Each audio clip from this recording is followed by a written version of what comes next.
এই মুহূর্তে আবহাওয়ার আপডেট। রোদের তেজ অনেকটাই বেশি, 40-এর ঘরে পারদ ঢুকে পড়েছে। পানাগড়ের সর্বোচ্চ তাপমাত্রা ইতিমধ্যে 40.4 ডিগ্রি সেলসিয়াস, বাঁকুড়ার তাপমাত্রা 40 ডিগ্রি সেলসিয়াসের বেশি হয়ে গিয়েছে। আমি একটু ডিটেইলে জানবো আমার সহকর্মী কমলেশ চৌধুরীর কাছে। কমলেশ, এখনো পর্যন্ত যা পরিস্থিতি তাতে গরমের অনুভব ইতিমধ্যে বেশ ভালোভাবেই শুরু হয়ে গিয়েছে। পূর্বাভাস কি বলছে? এই গরম কতদিন চলবে বা ঝড় বৃষ্টির সম্ভাবনা কিছু রয়েছে?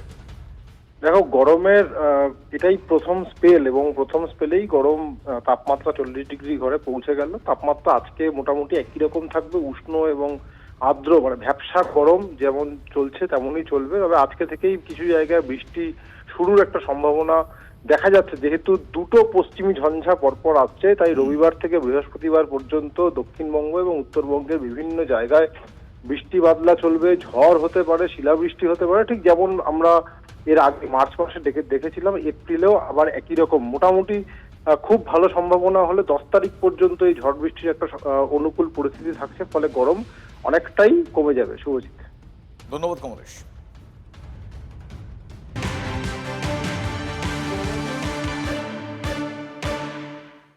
এবার ট্রাফিক আপডেট। আজ সকাল থেকেই স্বাভাবিক রয়েছে ট্রাফিক।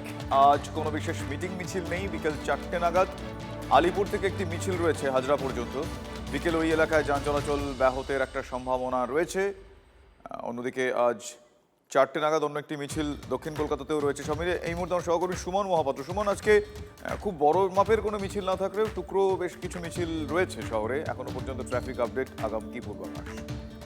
আজকে শনিবার, উইকেন্ড, স্বাভাবিকভাবেই সকাল থেকে রাস্তাঘাটে গাড়ি কম, যান চলাচল একেবারে স্বাভাবিক রয়েছে। তুমি যদি মা ফ্লাইওভারের কথা বলো, smooth. Bypass smooth, Gariahat smooth আছে। তবে সন্ধ্যে নাগাদ গড়িয়াহাটে তুমি জানো যে উইকেন্ডে যে ভিড়টা হয় সেটা হবে। এবং আলিপুর থেকে হাজরা পর্যন্ত যে মিছিলটা রয়েছে তাতে 1000-3 লোক থাকবে, ফলে সেই সময় ওখানে যান চলাচল ব্যাহত হওয়ার আশঙ্কা থেকে যাচ্ছে। এছাড়া শহরে উল্লেখযোগ্য কোনো মিটিং মিছিল নেই। ধন্যবাদ সুমন।